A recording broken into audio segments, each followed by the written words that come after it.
السلام علیکم اسٹوڈنٹ، کیسے ہیں آپ؟ امید ہے کہ آپ سب خیریت سے ہوں گے۔ میں آپ کی 10th کلاس کی ٹیچر مس فاطمہ۔ آج ہم پڑھیں گے لیکچر نمبر 12۔ لیکچر نمبر 12 میں ہم پڑھیں گے اردو بی یعنی مضمون زمزم۔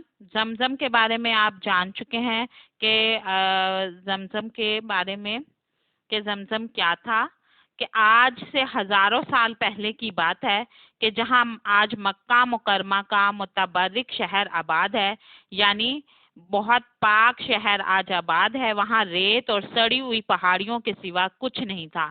دور دور تک کسی جاندار کا گمان تک نہ تھا۔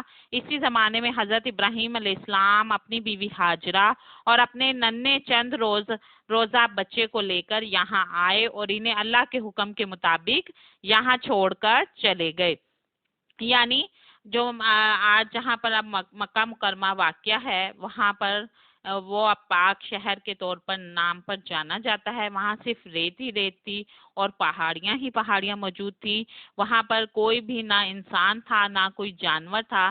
آپ حضرت ابراہیم علیہ السلام اپنی بیوی ہاجرہ کو لے کر اپنے چند دن کے بیٹے کو لے کر آئے اور انہیں اللہ کے حکم کے مطابق یہاں چھوڑ کر آپ کہیں اور چلے گئے۔ آگے پڑھیں گے ہم کہ ماں اپنے ننھے شیرخوار یعنی دودھ پیتے بچے کو کہتے ہیں شیرخوار کو لیے ایک پہاڑی کی اوٹ میں بیٹھ گئی، یعنی پہاڑ کے سائے میں چھپ کر تھوڑی دیر کے لیے بیٹھ گئی۔ سورج بلند ہوتا گیا، یعنی سورج بہت زیادہ روشنی پھیلاتا گیا، دھوپ کی تیزی بڑھتی گئی، تپش بہت زیادہ تیز ہو گئی، زمین تپتی ہوا چلی، گرم لو کے بھبوکے آنے لگے، پانی کی چھاگل خشک ہونے لگی اور ذرا سی دیر میں سوکھ گئی۔ ماں بچے کے ہونٹ سوکھے، پھر زبان خشک ہوئی، ماں گھبرائی، ننھا سسکنے لگا، رونے لگا۔ ماں کے ہوش اڑ گئے، اپنی پیاس بھول گئی، بچے کی حالت دیکھ کر تڑپی، ادھر ادھر دیکھا، ریت کے ذروں کے سوا کچھ نظر نہ آیا۔ اوپر دیکھا آسمان کو دور پایا، نیچے دیکھا زمین کو تندور پایا۔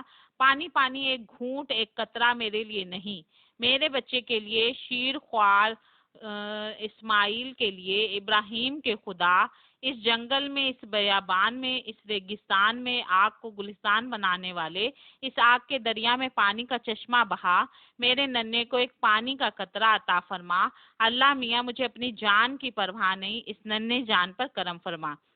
یعنی جب آپ کو وہاں حضرت ابراہیم علیہ السلام چھوڑ کر چلے گئے تو آپ ایک پہاڑی کی میں سایہ لیا، اور سورج اس ٹائم پر بہت بلند ہو گیا تھا، دھوپ بہت تیز تھی، گرم لوئیں چل رہی تھیں، اور جو ان کے پاس پانی کا برتن تھا وہ بھی خشک ہو گیا تھا۔ بچہ جو ہے وہ بچے کے ہونٹ بھی خشک ہونے لگے تھے۔ ماں جو ہے وہ بچے کو دیکھ کر اس کے ہوش اڑنے لگ گئی، یعنی وہ بہت زیادہ پریشان ہو گئی۔ وہ اپنی پیاس تو بھول گئی تھی، لیکن بچے کی جو روتا دیکھ کر آسمان کی طرف دیکھتی تھی اور کبھی زمین کی طرف دیکھتی تھی، اور پانی کا وہاں پر ایک قطرہ بھی موجود نہیں تھا۔ جو حضرت ہاجرہ ہیں انہوں نے اللہ تعالیٰ سے التجا کی یا درخواست کی کہ اس جنگل میں، اس بیابان میں جہاں صرف ریگستان ہے، کوئی بھی ذرہ موجود نہیں ہے، آگ کا گلستان بنا ہوا ہے، نہ کوئی پانی کا کوئی دریا ہے، نہ ہی کوئی چشمہ ہے، اے اللہ میاں مجھے اپنی جان کی پرواہ نہیں ہے، صرف میرے ایک چھوٹے سے بیٹے پر کرم فرما دے۔ بچہ پیاس سے بے ہوش ہو گیا، کبھی کبھی ٹانگیں ہلا دیتا۔ ماں نے اپنے منہ سے لعاب نکال کر اس کے منہ میں ڈالا، مگر دن کی تمازت ختم ہو تو زندگی کی امید پیدا ہو۔ ذرا دیر کو بچے کی سانس کی حالت ٹھیک ہوتی، پھر خشکی رگیں تک خشک کر دیتی۔ یعنی جب وہ بے ہوش ہو گیا تو ماں کو کوئی حل نظر نہیں آیا، اس نے اپنا ہی تھوک نکال کر اس کے منہ کے اندر ڈالا تاکہ اس کو تھوڑی سی جو ہے وہ گیلا پن، یعنی منہ جو ہے وہ خشک ہونا وہ ختم ہو جائے اور اس کے اندر کوئی تھوڑی سی تراہٹ پیدا ہو جائے۔ پھر کیا کیا، آخر بچے کی حالت جو ہے وہ نازک ہوتی گئی، ماں دیکھ نہ سکی، بہت زیادہ پریشان ہو گئی، بچے کو زمین پر لٹایا، مروا پہاڑی پر چڑھی، بے تابی سے ادھر ادھر دیکھا، پانی کا نشان نہ پایا، پھر صفا کی پہاڑی کی طرف بھاگی، ساتھ ساتھ بھاگتی چلی جاتی تھی اور پھر بچے کو دیکھتی تھی کوئی درندہ نقصان نہ پہنچا جائے۔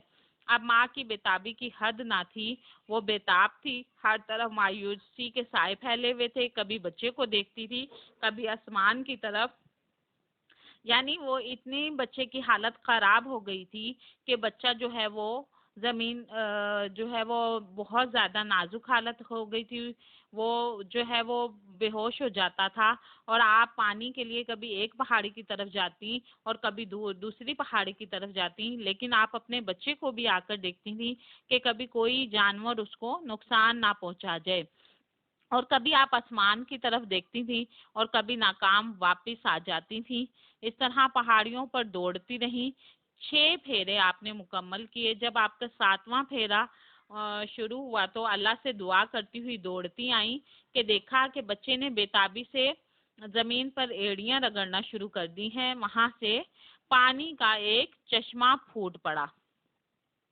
پھر کیا ہوتا ہے کہ حضرت حاجرہ نے اللہ کا شکر ادا کیا کہ بچے کو پانی پلایا، خود بھی پیا، چشمے کے گرد پتھروں سے ایک دیوار کھڑی کر دی، یعنی زمزم، یعنی اے پانی ٹھہر جا ٹھہر جا، اسی سے چشمے کا نام بھی زمزم رکھا گیا۔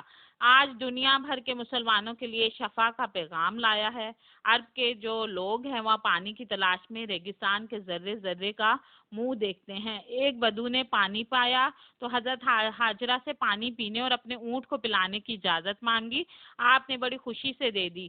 آخر وہ وہیں خیمہ لگا کر بیٹھ گیا۔ پانی بڑے زوروں سے نکلتا رہتا تھا، بڑھتا رہا، پھیلتا رہا، یعنی وہ صحرائی بدو آتے گئے اور اجازت پا کر چشمے کے گرد آباد ہوتے گئے، یہاں تک کہ بہت سے خیموں کا شہر بسا، پھر جو ہے پتھروں کے مکانوں کا شہر آباد ہو گیا۔